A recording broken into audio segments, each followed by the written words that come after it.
What is going on, guys? It is 9:22 p.m. I have got some Deliveroo on the way because I've got no food in the fridge because I'm flying to Miami tomorrow for a work conference, which I'm sure I'll share some content about. Excuse as well the gym wear. Went to the gym this afternoon, had back-to-back calls since, but I wanted to record this video just to kind of talk about what's going on in my life right now across essentially my three companies. My property education business, our property development company, Newman, and Luxury Property Partners, our new kind of luxury estate agency brand, all of which I've talked about on this channel before. So I just kind of want to explain what's going on as a bit of an update, and maybe if this video does well, I'll do more frequent updates into the future. So starting with Luxury Property Partners. If you don't know too much about what this brand is, go back and check out the video I did recently talking about how and why I started it. But essentially, the business is a new model, a new kind of operating system for a estate agency where agents work for Luxury Property Partners operating under the brand. They're self-employed, they're commission only, and our goal as a brand, of course, is to give them all the training, all of the resources they need to succeed. They go out, they win business, they generate fee income, they get great results for their clients, and they bring in revenue to the business, of which they get a big slice of. Now, with the business, I don't work on the agency side too much, in the sense I'm not out on the front lines anymore listing, selling properties. I've done that. Will I do it? Yes, if the right listing comes on, maybe if it's a super prime sort of £20 million plus, and I've got the time, I'd like to. But of course, Damien, my business partner, is the one on the front lines. He is an incredible agent. I do genuinely believe he is one of the best, if not he is going to be the best in the industry, and his track record that he's kind of putting together and his success that he's having is soon to be undisputed. But it's not about who is the best, it's all about getting great results for the clients. So Damien's out on the front lines. I am handling more of the operations, the business growth, driving the growth of the business, some of the marketing side of things, and the recruitment. And so thinking of it from a business perspective, the reason I wanted to do Luxury Property Partners is to build it to have... That is my Deliveroo. And so the reason for kind of starting Luxury Property Partners and why I'm so excited about doing it is beyond kind of the mission statement of trying to raise the standards in estate agency industry and solve the problems in the industry I talked about in the previous video, is to build a company with enterprise value. At the end of the day, I'm an entrepreneur. I love building businesses. I love building teams.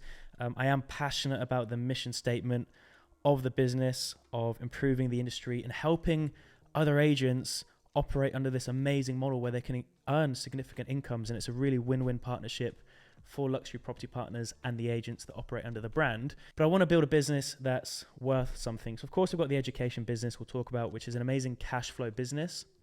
It's not really a business that we're building for any kind of enterprise value. That business serves two purposes: one, to generate cash flow; two, to help us build awareness and grow our personal brands as well, which helps grow our property development business with deal flow and investors being obviously aware of us, wanting to work with us. But the property development business, of course, property development is extremely scalable. You're never really going to run out of property to buy. Some of the biggest companies on earth are, of course, private equity funds, asset managers that all buy real estate. But it's a very, not slow, but it's not something that over the course of 5 years you can build as quickly as building a business that's the right business. So Luxury Property Partners, the goal for kind of me as a business owner is, one, to grow the business, and we want to build it into something big. So one of the first goals is to recruit and bring on 500 agents, top talent operating under the model. There's the hat with the branding you can see. And so the revenue of the business is essentially broken down to how many agents do you have and what income are those agents bringing in per month on average. They're the main two key metrics. And so our goal is to, one, acquire more agents, and two, increase the output of those agents, increase the amount of income that those agents are earning, because it's more money for them, it's more money for us. Like I say, it's a win-win partnership. Of course, we want to hire top talent, but we also want to make sure we're continuously training them, investing in self-development. That's one of our core founding principles is, as a business, is constant, never-ending improvement. and self-development. All of us that work in the business are just obsessed with constantly improving themselves, and we want to kind of instill that culture into the business with the agents. So the way we kind of move the needle with those two KPIs is obviously recruitment, and that's through marketing and kind of spreading the message of what we want to do, and then also training agents to be able to increase their performance and generate more income for themselves and of course for the business. So that's it. So in terms of what's going on with that business, of course, Damien's gone out, had some success. We've sold our first few properties. We've got some great money coming in. You would have seen in the video of him picking up his Lamborghini. He agreed a sale on a £4.5 million property. We've just bought a £20 million property to the market. A few other bits. Things are really, really going well. We're starting to find our feet. We've only really been live for 5 or 6 weeks at this point properly. We've interviewed a lot of people, some of which that work for other brands, some of which are completely new to the industry, and we've actually turned a lot of people away and not necessarily said no to them, but maybe just not now.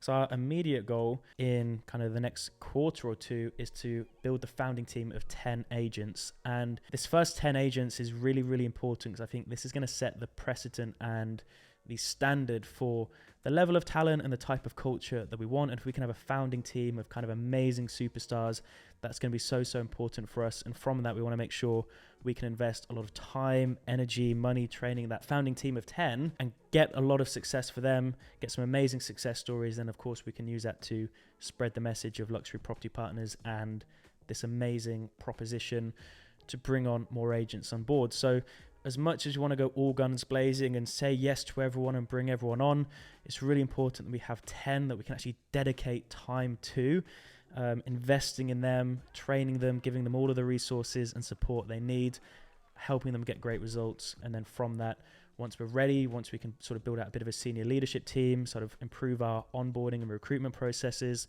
we can really look to add fuel to the fire and scale even further from there. So we had our first agent actually start with us this week, start of July. Just had some amazing kind of second interviews and candidates that we've progressed as well that are looking to join, a few that want to join but with kind of notice periods and kind of sorting things out for them financially to make the transition. It's going to take a little bit of time. So yeah, things are going really, really well. On Newman Rose, our property development business with my amazing business partner Rosie, who's actually coming with me to Miami tomorrow. Things are going really well on our Cambridgeshire project. We are awaiting the final planning permission. We bought it with outline. We've submitted the reserve matters, which took a while, and an amendment to planning to kind of add 8,000 square feet to the total area, which just made it far more profitable and increased the GDV. And yeah, waiting the reserve matters application to get approved, waiting for the development finance facility to get approved. That's gone through credit committee. Evaluation has been done. We're just waiting on, I think that's going to be coming back on the 14th in 7 or 8 days as of recording. The final round of investors, we're just kind of agreeing the final investors that are coming on board. We're doing a second raise of £500,000. So there's going to be a few investors coming in on that one, just finalizing who they are, which I'll talk about as well in a second. I think that's it. Oh, and the contractor. So we went to tender. We had, I believe, 3 or 4 contractors we tendered with. 2 came back kind of in line with where we wanted to be. We're in discussions with. On Rosie's channel, you would have seen a video where we went to visit one of their contractors' sites that we're in discussions with, just to kind of check the quality control, see what they've built.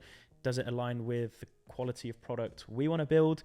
And we're really happy with it. So just in the process of doing a lot of cost engineering to try and find savings and figure out where we can save money to, of course, bring the cost of the contractor down. But we're going down a main contractor route, so it's just one contract, one package.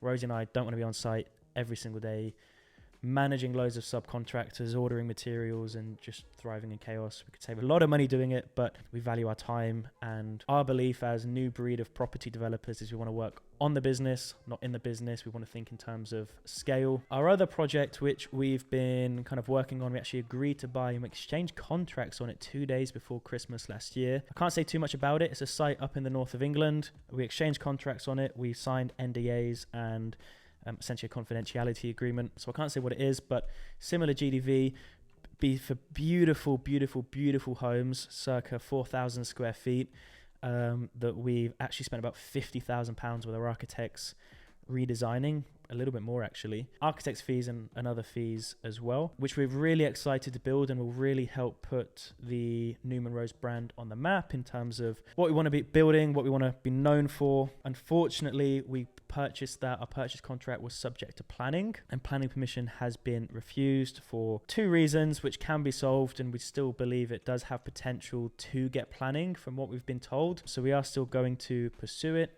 We did raise some money for that from investors, because the original timescales we had in mind when we purchased the site was that we'd be starting on site, well, last month. So we started raising money to make sure everything was in place for when we have the planning approved. Of course, part of our purchase contract is we had, I think, 30 working days to complete. So we wanted to make sure all the money was there. But unfortunately, things have dragged out because of the inefficiencies of the bureaucratic planning system in the UK, which is very frustrating. And so those investors were actually returning their funds plus a few percentage points on top as just a gesture of goodwill out of our own pocket, because we draw down on their funds, we held it, we never put the funds at risk or used the funds. But of course, reputation management is so important, especially with investors, and some of those investors will be giving option to invest into the Cambridgeshire project as like a kind of first refusal maybe. So that's that. In terms of moving forward, really looking to make a transition into the build to rent sector. So that's where our focus is long term. You know, with property development, the results you have now is a product of the work you did 12 or 24 months ago. Like the deals we're kind of talking about right now, the Cambridgeshire project, the other one, there's another one we're in negotiation with, which I can't talk about. These are all deals we kind of found a year plus ago. And so right now we're working on deals we actually want to do in the future. So build to rent is something we're looking to move into that comes with raising a lot of money from institutions, but probably at this level it's more kind of family offices or ultra high net worth guys, a lot of which we've spoken to that want to invest or co-invest multi 8-figure amounts. So we're just really working out what is our investment philosophy, what is our kind of thesis for the types of sites we want to buy and build, and the returns we'll be able to generate. So I'm not going to dive into exactly what our strategy is going to be in this video, because that's a bit of a longer video where I want to explain our plan for the future, how we want to structure the deals, what types of investors we want in for the construction, why and how we plan to retain the units, and then on that liquidity event, how we're going to replace the equity with a different kind of investor, because of course at that point the risk profile changes in the entire deal. Some of you that are switched on and understand this might be able to figure out what I mean by all of that. But yeah, that's what's going on in the Newman Rose property business. And then lastly is our education business. So it's not something we talk about too much, but Rosie and I have helped over the last couple of years a few hundred people start or help improve their property development business. So we have a lot of people that are property investors that have done kind of refurbs or HMOs, like single unit stuff, and understand that if they want to do the bigger money, they want to transition into developments, so sort of acquiring land, building from the ground up, that kind of thing, which just requires totally different kind of skill sets around planning, construction, deal structures, raising finance and the capital stack in a lot more detail, compliance around raising money, and various other bits like operations, for example. So property investors, also contractors or people that have worked in the property development industry as a professional. So either a contractor like a builder or a quantity surveyor or whatever else, all these kind of professions you can think of that kind of work as part of the development process as a small part, but want to become the developer and want to take ownership over the whole thing. So for example, a contractor that's built out a development for someone else, they would make a profit on their build contract, but nowhere near as much as a developer who obviously owned the land, raised the finance, found the deal, found the contractor, etc. So they're the kind of people that we've helped. That's with a program called Property Development Mastery. Something we're very proud of, some incredible success. We've done some amazing events with those people. And yeah, but we've kind of operated that under our personal brand / the Newman Rose brand. Rosie is the head coach because of course her track record and her background and her knowledge is just undisputed. With my knowledge around financing and operations, I kind of teach that as part of the program to our students. But we're looking to kind of rebrand that and put it into its own brand. So that's something we'll be launching soon. And then of course, been toying with the idea of kind of releasing a property investing program as well and bring in a few coaches. But the key for us is I've never really been a fan of courses, and we don't refer to kind of these programs as courses, because I've always tried to figure out what can you build that actually gets results. Because at the end of the day, if we're going to be helping people achieve a certain product through whatever medium, and the various deliverables, and it's not just online content on a screen, and that's typically what people think of when it's a course. It's pre-recorded videos, and I've always thought, what can we build that actually helps people get results, especially when it's something high stakes like property development. Just giving people videos to watch on a screen isn't something that's probably conducive to them getting results. It needs to be more immersive, more intense, multiple coaches, for example. So that's really kind of something we're taking into account with a new rebrand, and something we've worked on over the last 12 months is bringing in multiple coaches, because at the end of the day, Rosie and I, we're generalists. We have very good knowledge in all of these areas, and we are developers first, and that's what we do day to day. And so we're learning every single day, and I could show you so many examples of things we've had to learn the hard way that we can share with our students. They implement straight away, and it saves them so much blood, sweat and tears trying to figure it out for themselves. Compliance is one, because compliance around raising funds from investors, especially equity, is a bit of a minefield that isn't talked about enough amongst any other property educators, unfortunately, but looking to change that. But yeah, we're developers first, and we have great knowledge, and obviously, of course, we've got a thriving property development business. Also, we want to bring in coaches that are specialists in certain things. So as part of growing our business, I've had to find who is the best of the best in the country at certain things. So who is the best when it comes to development finance, and found someone. We've worked with them, like, absolutely incredible. It's such a broken industry, brokering property development finance. But these guys were so good, a company called Brickflow. So if you go to brickflow.com, you find out all about them, to the point where we actually chose to invest in the company. Same with Leo Crowdfunding, a compliance solution for investors to help raise money. Now, there's a lot of misconceptions about crowdfunding and the solution it provides. For us, the attractiveness to them is actually the compliance umbrella they provide, and how they allow us to promote our deals a little bit more freely. It's a whole other topic as well. Experts on planning, experts on construction. So we want to bring in more experts and kind of have a lot more kind of interactivity with our students. So that's an exciting thing we're super excited about. We've kind of been working on the branding for a long time, and something we're kind of very passionate about and looking to grow as well. So yeah, that's all that's happening in my life right now, and I will keep you guys updated with various different things. This one's been a little bit longer than I would have liked, but I'll see you all on the next video. Peace.